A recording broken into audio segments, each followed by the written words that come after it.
Sit, turn type, sit. Good boy. Ruff.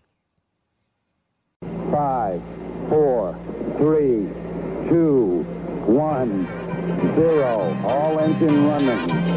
Liftoff.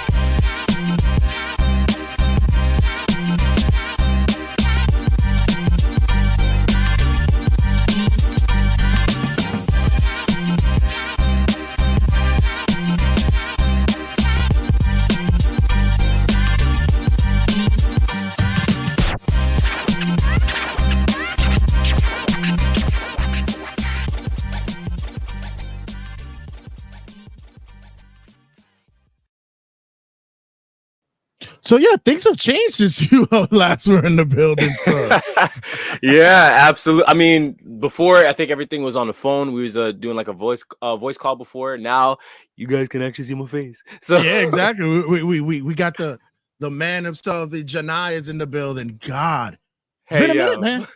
It has. But I appreciate you reaching out and inviting me back on the show, because the last conversation we had was so much fun. I was telling you a lot of childhood stories and a lot of my journey and everything. So I appreciate that. Oh, especially the wrestling story. The wrestling story in school was over. It was over. That's a story I still tell people. Yeah, it's funny that it so happens that my intro music you have on the man's shirt. Were you happy with his return? No question.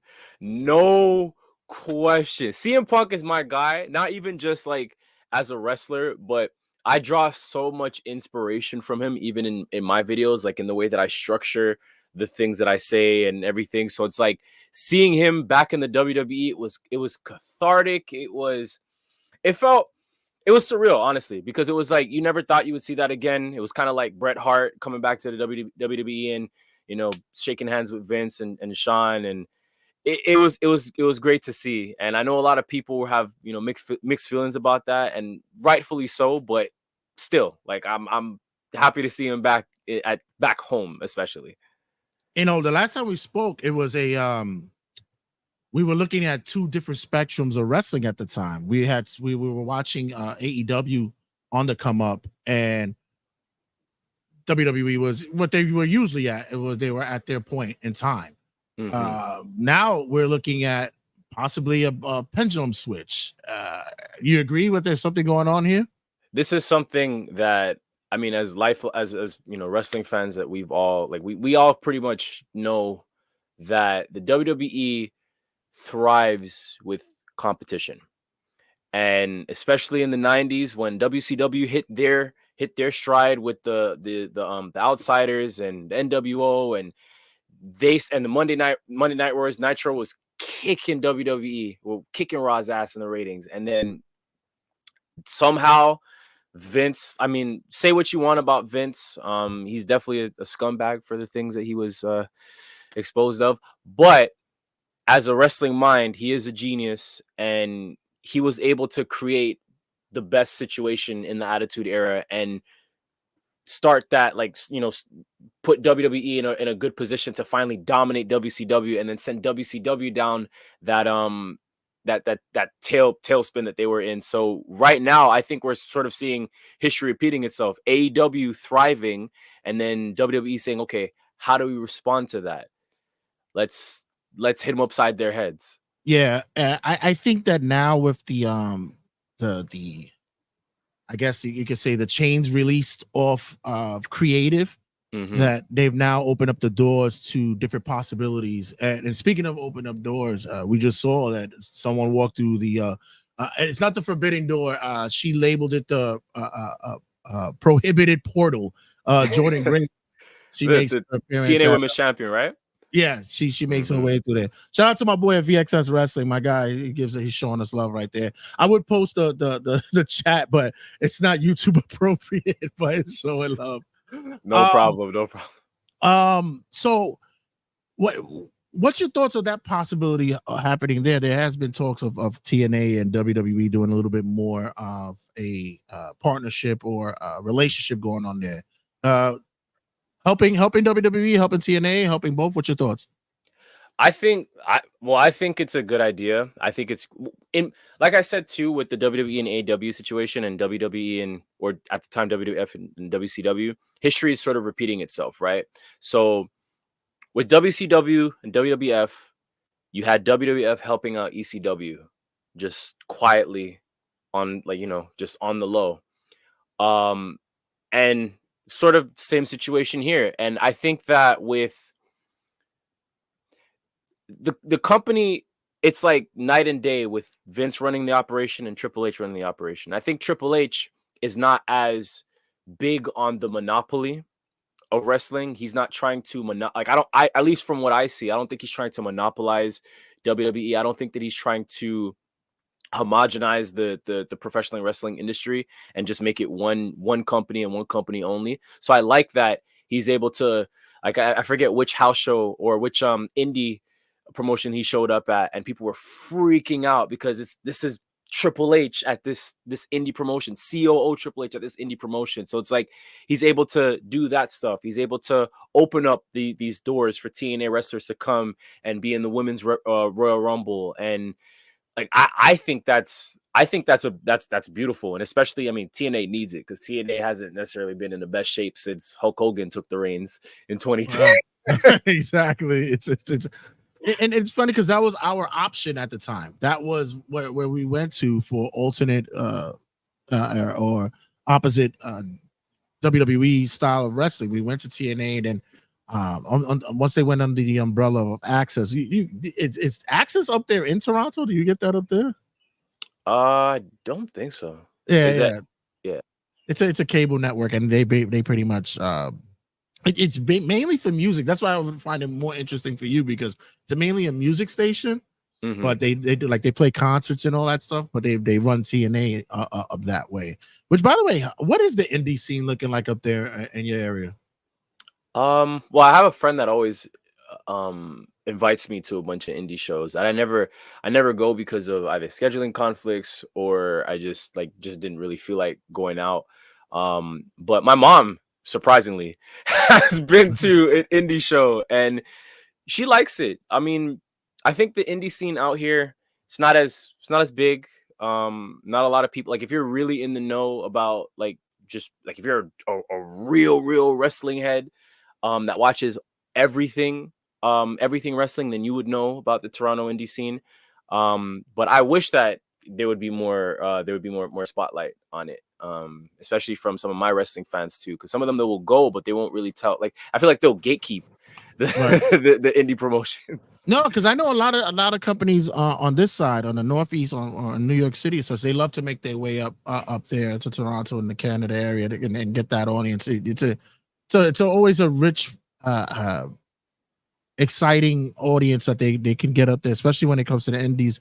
They're able to tap into what's the upcoming scene of wrestling, and that they, anytime they come back, they always say that Toronto, Montreal, they all show love that way and such. You ever thought about being a wrestler yourself? Or I know of your escapades in school. You ever wanted to fulfill that?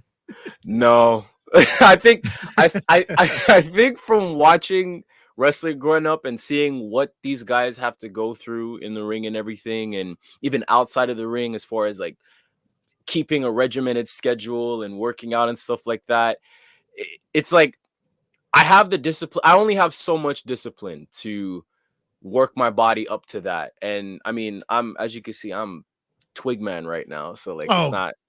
Stop it, please. I see you in the videos. You've been showing off a little bit. You've been showing off a little bit of the gun show.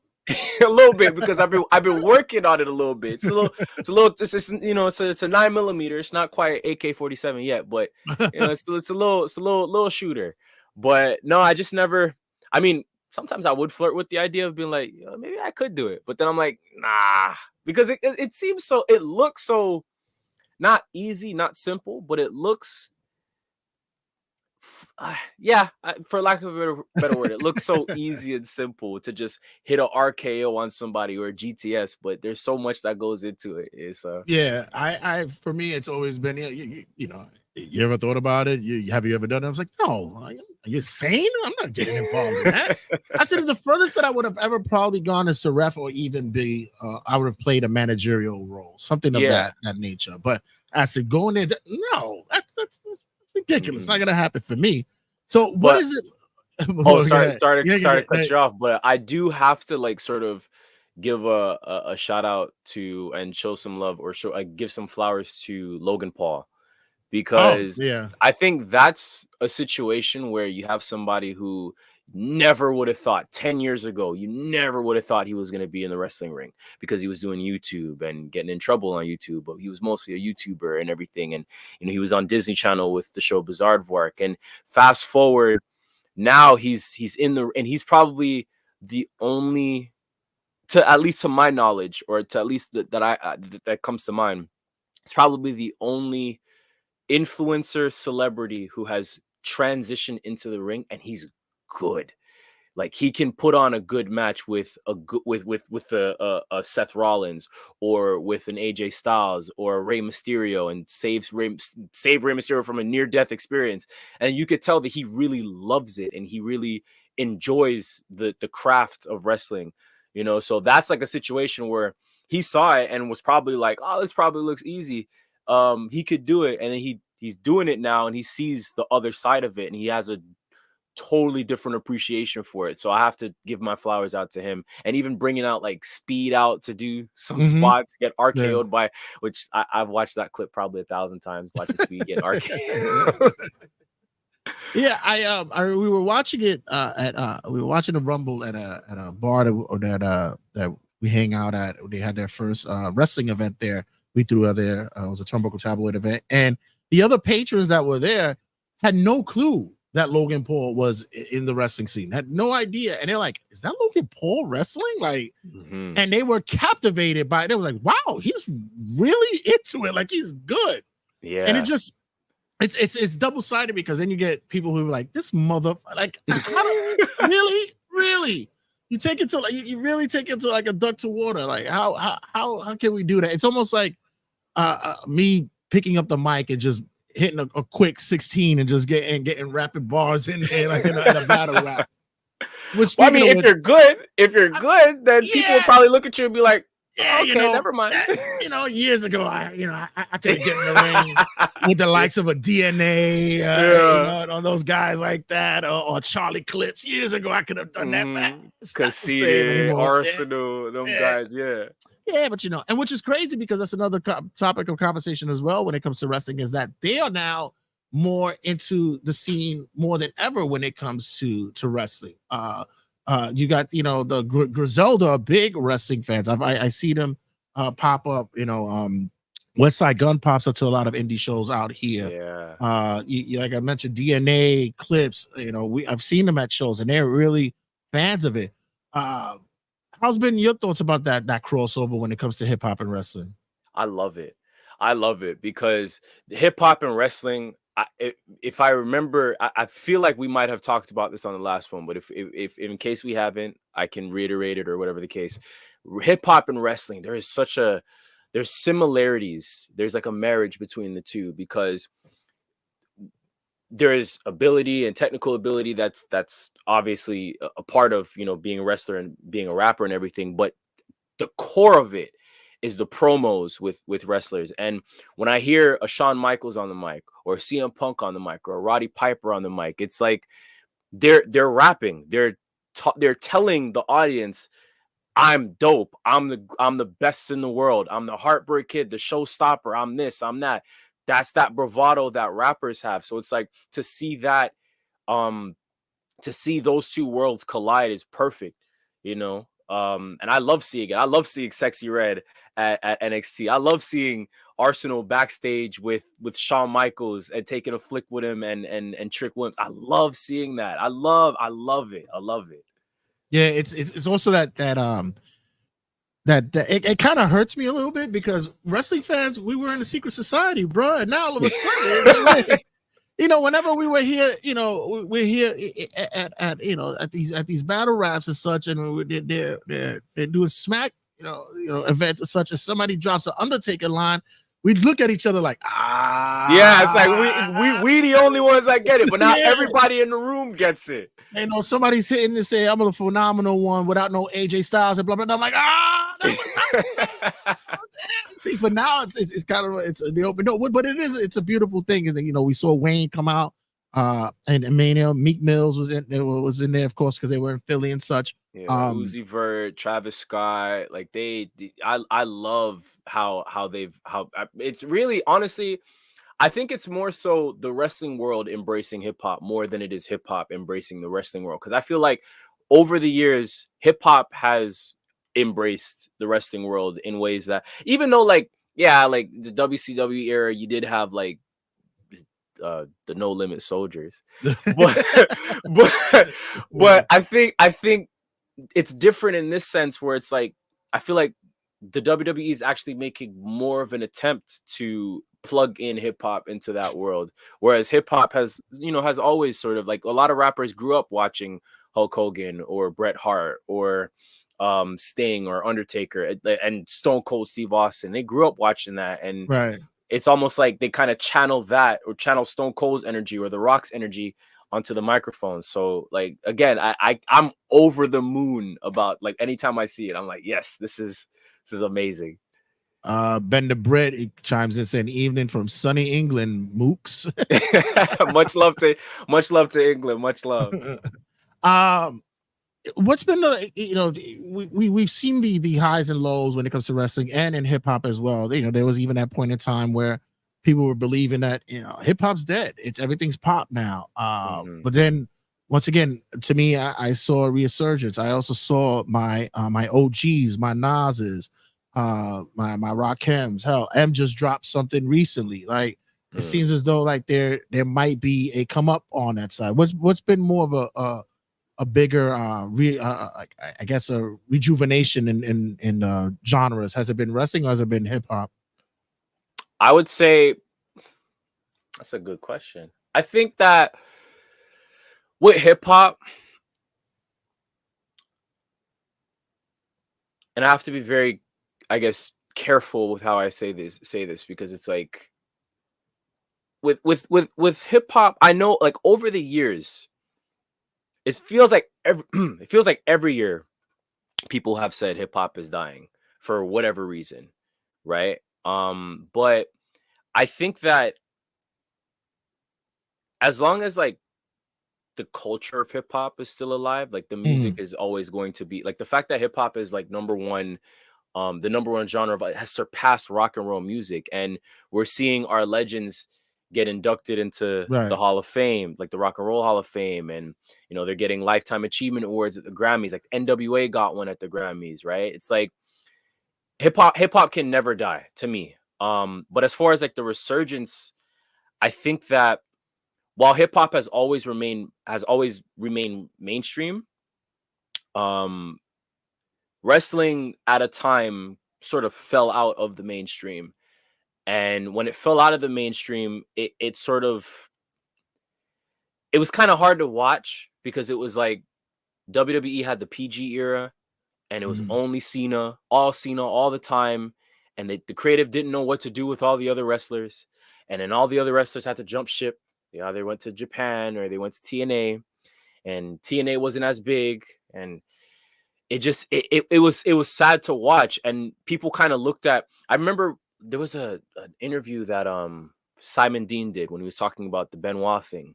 And he said that after Benoit's passing, wrestlers kind of started to be like, or wrestling, the industry as a whole started to look like a step below circus clowns, because it was almost like embarrassing to be like, Right. oh, like, you can never go to I could never really say like, oh, I'm a wrestling fan, and not have somebody look at me and say, oh, but wrestling's fake. Oh, wrestling's scripted. Oh, it's not real. It's not whatever. Right. Now I could say I'm a wrestling fan, and then all of a sudden, me too, you know, or Yeah. hey, like, I grew up watching wrestling too. Like, I don't get the alternative as much. And I think with the competition that's happening in wrestling, with all the different alternatives in wrestling, and with pop culture sort of intermingling with it. Mhm. It's had I would say a greater resurgence than any other genre in my opinion. Right. Bender Britt may make some mention. He says MLW had Violent J from ICP in a battle riot last night. Whoop whoop. That's another group. And Insane Clown Posse. Yeah, the Juggalos. Yeah, they love their wrestling. The Juggalos love their wrestling out there. Mhm. So when we're looking at we mentioned the landscape with now 2-3 thriving promotions right now that's hitting its stride, and now the opportunities are available for wrestlers to come in the game. I also equate it to as well that I kind of makes me think about with hip hop as well, is that I don't believe that it's easier for people to get into business a little bit more, but I think there's more of an availability now. Years ago in hip hop, you got production. You had to go to Primo. You had to go to Black Child and those kind of guys to make you beats and such. And they helped them to be hit makers and stuff. The hit makers themselves, all those guys. This day and age, everybody's going on and they're going to Pro Tools, or they're using GarageBand or whatever the case may be. They're making their own beats. They're not looking for no record deal. They can get big and popping and on the socials and such. Put it up, upload it everywhere. I'm looking at the same thing as well with wrestling. Is like, with $1,500, you go to the school, you learn something. 3 months, you're down the road, you're hitting the blocks. Is there a lost art, a craft to either one of those? I don't think so. I think that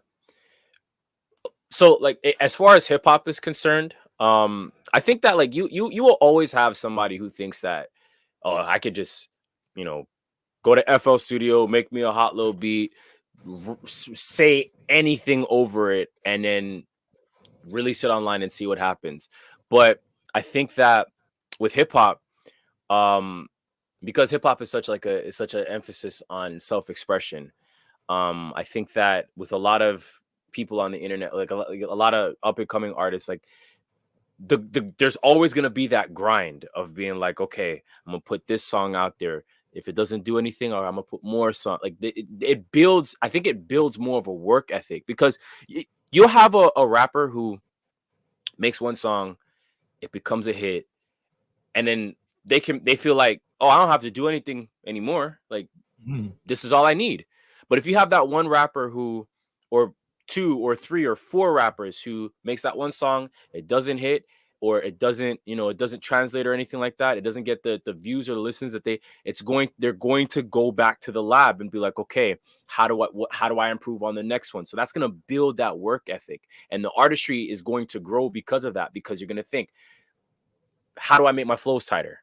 And then you're going to want to learn from other rappers, from old school rappers, from people in the industry right now. Now that might also generate copycatters, because even in the SoundCloud days, people saw XXXTentacion and Ski Mask going on, and they saw how they were rocking, and they were like, okay, boom, we're going to try to rock like that. And then there was a whole bunch of SoundCloud rappers that sounded just like X and just like Ski. But there were still other SoundCloud rappers at that time that was like, I want to be different from them. I want to have my own sound. I want to have my own style, and I want to cultivate that. And I think, to me, that's the beauty of the artistry and the grind. That's so I don't think the art of making music in hip hop is gone. I think that art is still, as long as people still have that aspiration to do so, I think that art is still going to live on. In wrestling, I think that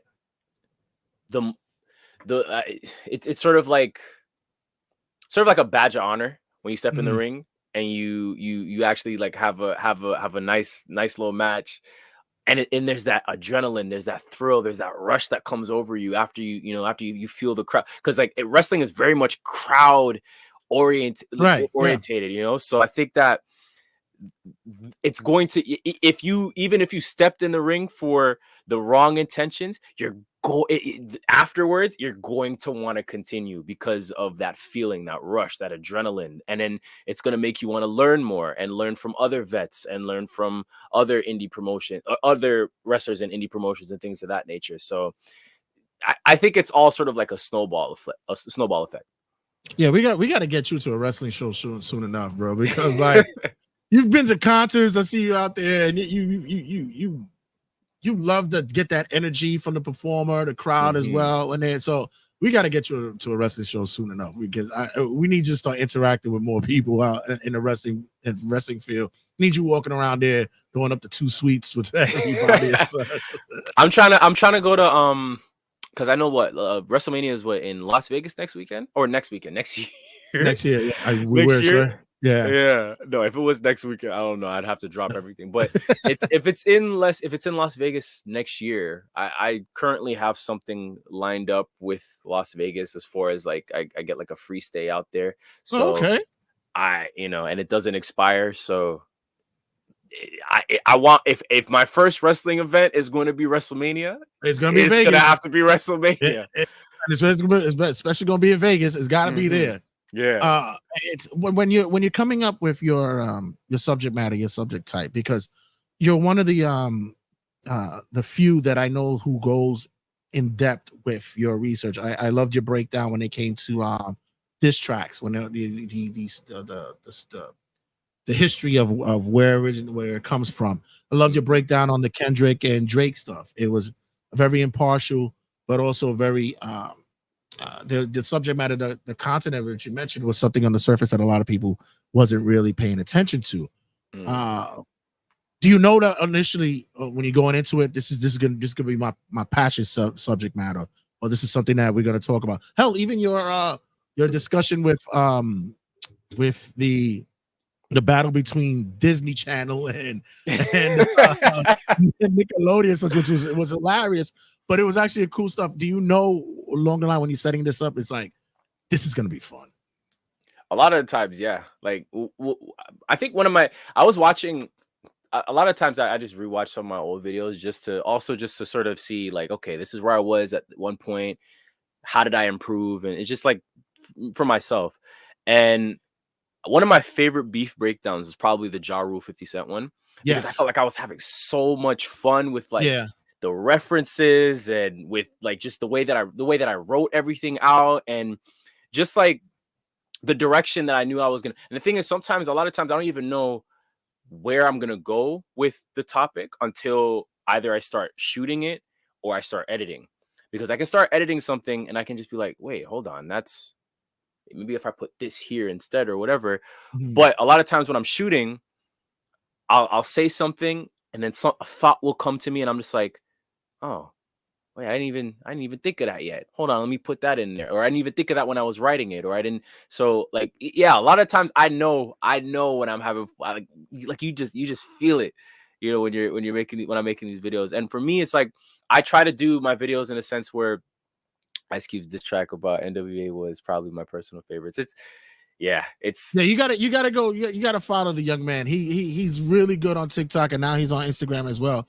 He does a breakdown about that as well. With no Vaseline breakdown. Yeah, it was a great rundown and synopsis of what's going on. It's funny because when you talk about the Ja and the 50 stuff, people don't remember that this wasn't a big thing in the biggest of pop cultures. This was in the streets. It was on the mixtapes. People were there would be a shot fired here and there on the local radio stations and such, but everything was done marketing wise with 50 through the mixtapes, and it's just where it was going over. And a lot of people didn't understand that tensions got high or whatever, but at the same time, this was 50's marketing genius. This was his Eric Bischoff his what is it, the something makes draws cash. It escapes me right now, but it's basically saying on the other line is like, we're gonna cause some trouble just to get this money, and sure enough, it did. Controversy, there goes. Controversy creates cash. That's what it is. Yeah, and that's exactly what 50 Cent was the true disruptor, right? And he was one of the originators on the forefront to tell get a beef going and make money off of it. Very wrestling like as well. Very wrestling. That is very true. Goes hand in hand. Because that How to Rob, that How to Rob is one of the most. It's not like a diss track per se, but it's one of those where it was like it got everybody's attention. It got the attention of Jay-Z. Jay-Z was like, I'm about dollars.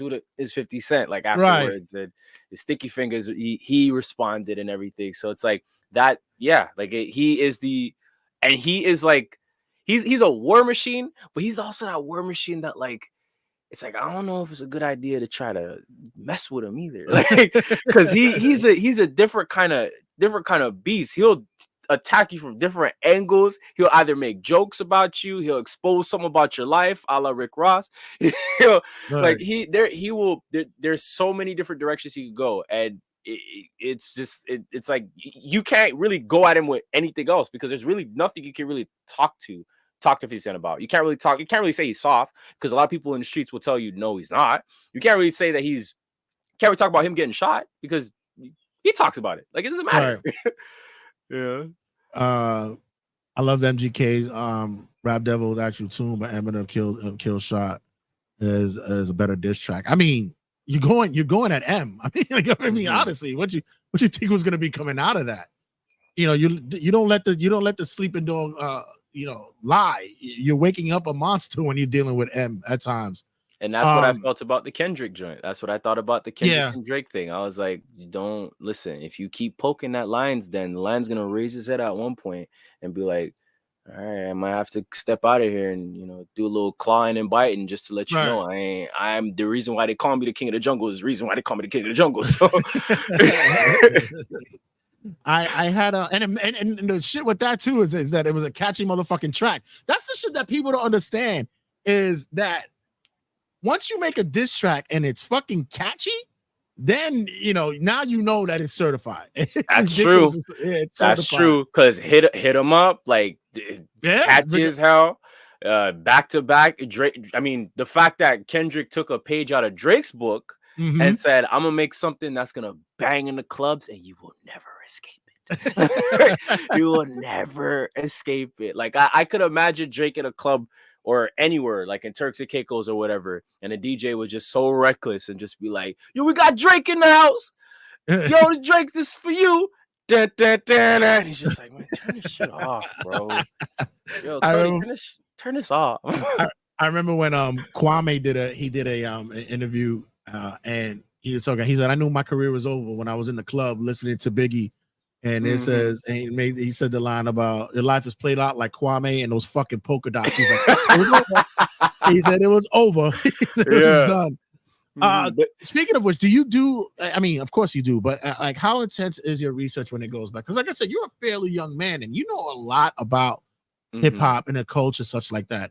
The big things right now that I'm getting into even more and more these days is it's like shoot interviews for wrestling, when you get the wrestlers that are out and they're done with the business and they could talk about their stories on the road and talk about their beefs and such. Now with hip hop, you get like the Drink Champs, you got Math Hoffa's show and such like that. Are you divulging in those shows as well to keep it in mind and listening to what hip hop from the past is talking about?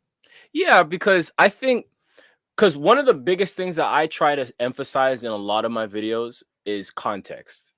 And it's you can be somebody who, oh yeah, I researched it, or you could be somebody who'd be like, oh, I lived it, but you still have to be able to apply certain context to certain situations, right? So it's like with the Ja Rule 50 Cent thing, I lived through that, even though I was a little kid, but I still grew up hearing everything and knowing what everything was about, and I was still siding with 50 Cent, and I was still siding with 50 Cent because fuck Ja Rule. But I still understood that there is context that needs to be applied to a lot of these situations, and I have to tell both sides of the story, and I did have to suffer through some watching of Ja Rule interviews to hear his side of the story. I had to, because to me, I try to be as objective and as impartial as possible. And I don't ever want it to make it look like I'm, taking one side over the other, right? Or telling one side of the story. And, so I do divulge in those Drink Champs, even though some of them can be a little long. Oh yeah, definitely. Yeah. Yeah. But it's still, to me, it's still like it's still like work, it's still something that it contributes to something that I like. Yeah.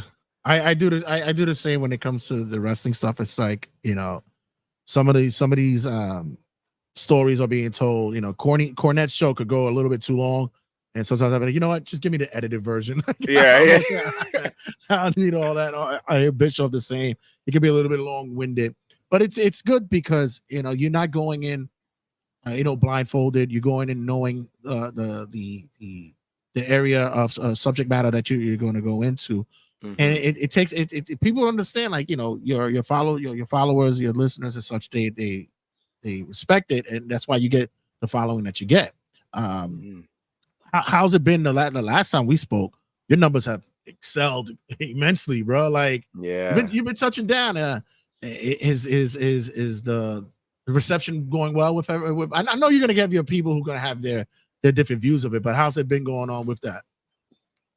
Well, I think. Well, see, last year when I finally hit 100,000, that was sort of like that was like a milestone moment because I never thought on social media that I would ever accumulate that many eyes, ears, that would be interested in anything, things that I say or things that I put out or anything like that. So that's always affirming, right? Um, but I noticed when I had like 25,000, 50,000, 75,000, 80, when I had like the tens of thousands of followers, it wasn't so much of it wasn't so much like pushback on some of the things I would say, but it would still be like it'd be respectful, Mhm. right? Now, once you hit that 100,000, over 100,000 mark, and then you get more views, you're gonna get the people who will the attack ass- you. the assholes come out Yeah, you will get the people who will attack that will insult your intelligence, or they every will facet. They get every everything, facet. right? But I sort of take it in stride. Either I hit the delete button or I just troll them because to me it's fun. It's fun to do Right. so. Um Uh, This is so we're going to, what's your favorite hip hop album of all time, and what do you think a classic great? I always go when it comes to hip hop, and music in itself, but especially hip hop. I call it unskippables, where every track just hits. mm, I could just play it on just straight through without having to worry about, oh, I got to skip this song here. And there's a few that we could do that with, in my opinion. Like, I'll let you go first. It was like, what do you think of your favorite hip hop albums? my favorite, I would say my top 5 favorite hip hop albums: Me Against the World by Tupac, Safe and Sound by DJ. Oh wait, hold, that's not the order. Yeah, Me Against the World by Tupac, Is Dark and Hell is Hot by DMX, B by Common, Safe and Sound by DJ Quick, and just because, just to throw him some love because I do love him as a rapper, Home Base by DJ Jazzy Jeff and the Fresh Mm. Prince. You know, Wow. and Wow. those 5 to me, like for me, those are personally my favorite albums because they all kind of represent different facets of me, like things that just different aspects of my personality, and I could turn to either one of those albums for any mood that I'm feeling, right? Right. Um, but for what I class as a great hip hop album, it's one of that is the unskippables thing. Like if I can just play an album straight through, and also just even like the longevity of it. Like To Pimp a Butterfly came out 2015, Mm. and if I can still play that now, which it's almost 10 years next year, like to me it's a great album. Take Care by Drake, same situation. And even like with albums from 20, 30 years ago, it's like I always tell people, anytime people question, oh, why do people say that The Chronic is a classic, or why do people say that Doggy Style is a classic? It's because these albums came out 25 plus years ago and they still get talked about today. They're in That's commercial. exactly A lot of these songs are on commercials now. exactly Right. exactly. So it's like you can't dismiss something just because it's old. But even though also you also can't really say that just because something is old it's the greatest. That's valid because there is some stuff from back in the day that weren't all that great. Right. But the middle ground for those is how long has it been since its release, and how long have we been talking about it for? And how long have we been celebrating it for? It's the longevity that I think a lot of people don't really think about. To me, That's what, as well as the quality and sales and accolades and all that stuff. But longevity, time, that's to me is what makes a great hip hop album of all time. Yeah, mine. I always go to when I think about my favorite or greatest albums of all time it always seems to be that first album. It's because that's when they're the hungriest. That's when it's the production is going to be thrown together, and they're gonna make sure that this talent is going to be out there. One of them, in case it was Illmatic, is probably one of the most produced albums that was ever created. You had like the Voltron of producers that came out just for Nas.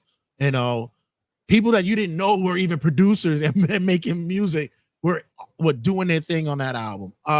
Purple Tape, Raekwon's Only Built for Cuban Links, another one. It's a fantastic album. M's first album was Dre went ridiculously deep with it. Notorious B.I.G.'s Ready to Die, another one. Enter the 36 Chambers. Enter the 36 Chambers, the Woos. Like, there's so many first albums that I really have on my level that those are the unskippables for me, because everybody was just hungry and getting it out there.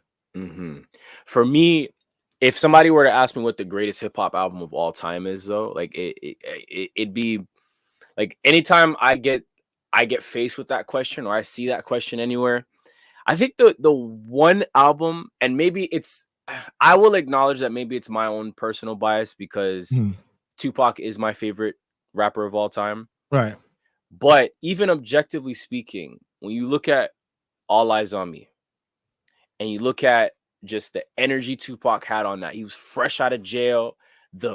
It's like, it's probably the best he's ever sounded. It's the first double disc album. The hits on there is crazy. Like, it's like, oh yeah, he had bangers on it, definitely.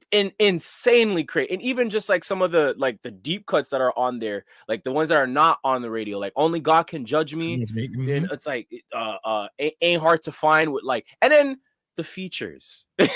The features on there. Like, there's not one rap album out there that you can find that has a track produced by DJ Quick, a track produced by Dr. Dre, a track with George Clinton on there, a track with Roger Troutman on there, tracks with Snoop, tracks with Method Man, Redman, E40. Like, it's just like I feel like it was a collaborative effort to make sure that this first album that Tupac would come out with after he comes out of jail was going to be incredible, and it was incredible. And it's like, to me, it's like, I can't, even though there are some songs on there that I can kind of do without, because it's a double album. And yeah.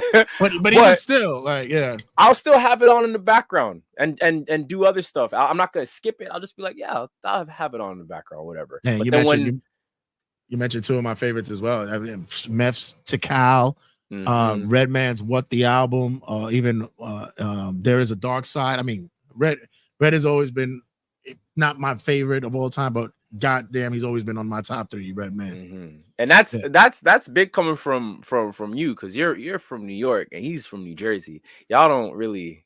Hey, listen, I respect the man's work, and anytime I would, I remember when he first was getting on, I would have swore he was a Brooklyn kid. Yeah. When I heard he's from Jersey, I was like, he'll get the pass. Hey, but Jersey got some swingers though. Jersey got some swingers. I'm not just saying that because I have family in Jersey. Jersey got some swingers. Listen, one of the best rappers of all time, Tretch from Jersey, and Tretch is disgusting out there. People sleep on how fucking nice Tretch is from Naughty by Nature. Ridiculous. Yoke the Joker. Joker. Oh, God. The Wickedest Man Alive is probably one of my favorite Naughty by Nature songs ever. Mine too, because I love coming from a Jamaican background. I love when reggae and dancehall and hip hop intertwine. So to hear him over a beat that's like very much reggae inspired, and then Queen Latifah on the hook there with that reggae style. Every time it come in, I'm like, pull up that blood clot. Tell you. I mean, right? Rewind that back, fam. Play that back. My man Julio is like my rappers are 50 Cent and Big Pun. Pun is another one. I had Capital Punishment and Yeah Baby. Those two albums were like the unskippables for me. Especially, you know, even after his death with Yeah Baby, it was like, wow, I could listen to that on rotation all day if I wanted to, bro. When are you gonna start doing more? We talk about rap battles. When are we gonna start doing about wrestling beefs? When are we gonna start getting into that a little bit more? I know your plate is already full with other things.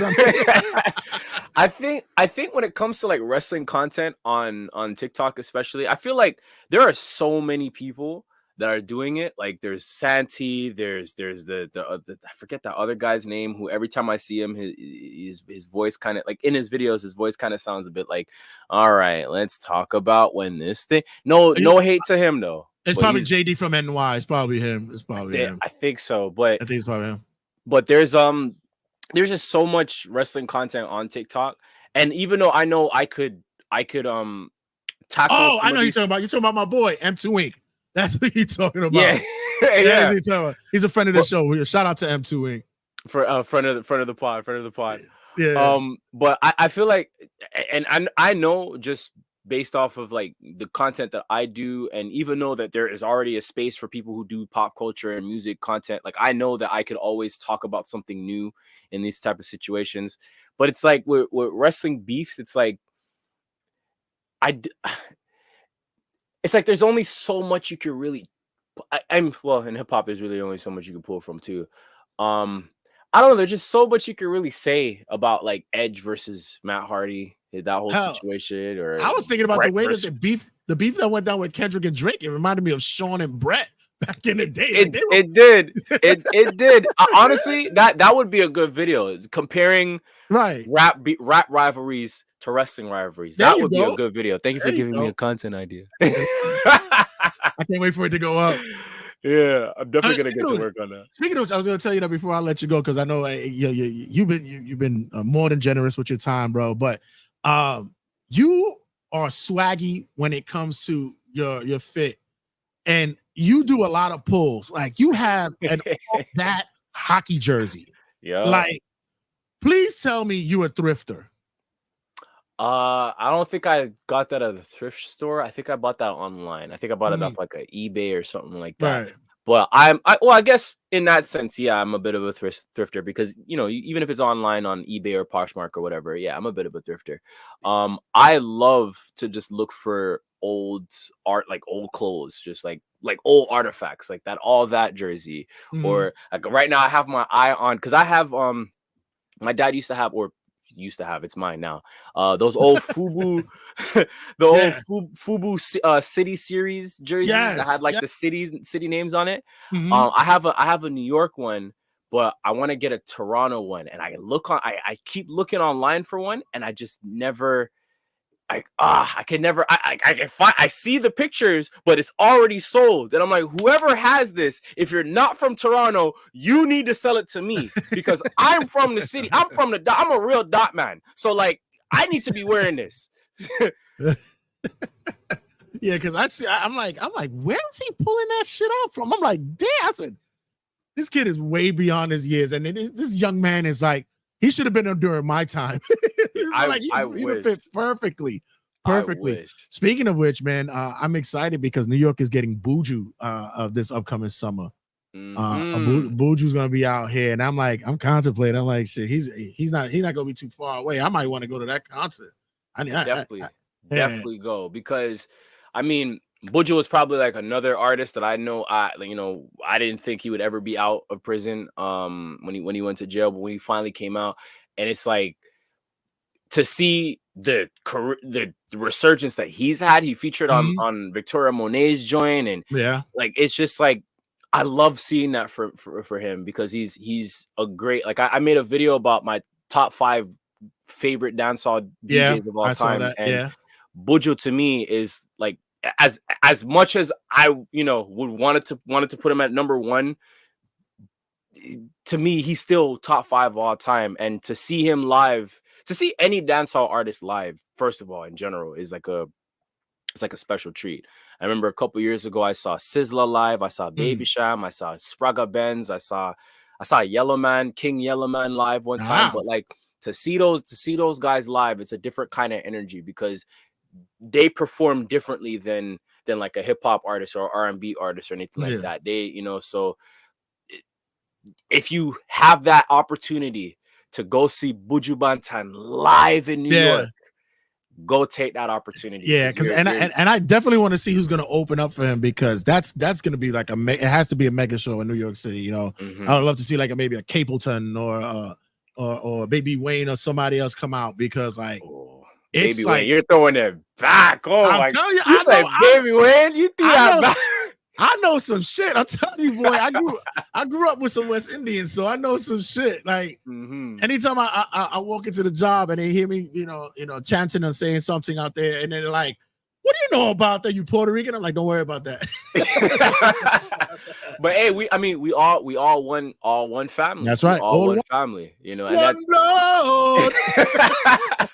But that's the thing that I love about or that I have a lot of admiration for about New York. It's so much like Toronto in the sense of like it's like a melting pot of different cultures. So it's like when you have people like when I meet somebody from New York and they know about a Buccaneer or a General Degree or like Scare Them Crew, I'm like, that makes sense because y'all got Jamaicans out there and you guys hear this stuff. So you know, your breakdown, and that was another thing. I was one of my favorites that you did was the Selena breakdown that she possibly was going to do a dancehall track, or it was there, and you would talk about the rhythms and where they come from, and then how reggaeton came in with that. I was like, that's a beautiful. Like, there's not a lot of people who actually can pick up on that. And then when you did your breakdown of your top 10 dancehall of all time, I was waiting for people to hit you up and be like, Bomboclad, what?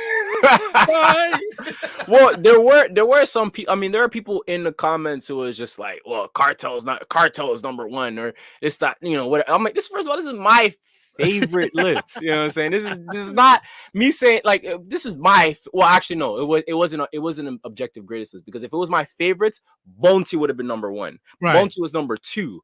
Right. You know. So, but I still had to like it was still people saying Cartel should be number one, Sean Paul should be on here, this person should be on there. I'm just like, listen, if you want to make a list, you make a list, but just based off of what I grew up listening to and the stuff that I've seen them do, and just objectively speaking, what's no Red Rat? I mean, she wants you. So big man, she don't want no liquor youths. I mean, she ain't I'm also man, she don't want no liquor.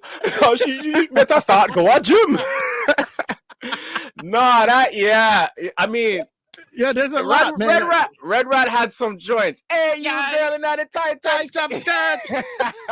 You know, I'm gonna let you go because we could be here all freaking fucking day doing this, man. But bro, let everybody know where they can get you at, and what's happening, what's going on with you now. Well, first of all, I appreciate you for having me back on the show. I appreciate, you know, I had fun the last time and I had fun this time, you know, so maybe the next time we will have definitely much more fun as well. To you guys can find take two. You guys can find me on TikTok, Instagram, and YouTube. It's at the Janai. I think it's like on the what am I pointing at? It's right there. But my handle is the same on all my social medias. I'm more active on TikTok. Instagram is sort of like a backlog. YouTube is sort of like a backlog, but I'm more active on TikTok. And currently I'm just, you know, going to continue to create, continue to grow, hopefully see how far this thing could take me as far as content creation. It's been taking me pretty far. And yeah, if you rock with the conversation, you'll rock with a lot more of what I have to say on my page. So rock with the bad man. We will rock with the bad man. Thanks again, brother. As always, man. It was great to catch up with you. And like I said, this is one of those things that starts off wrestling, then it just goes to another spectrum and goes to another way. And I love when I do that, man. And thanks again for your time, man. And as always, good luck and much love, much blessings, much blessings. Much love. Thank you so much again, Jay. Much to talk about. Don't go anywhere, and we're gonna close out here, and I'll hit you up on the socials, and I got some stuff to chat with you on the background of the socials. All right. Other than that, guys, see you guys in a sec. 2, 1, 0. All engine running. Liftoff.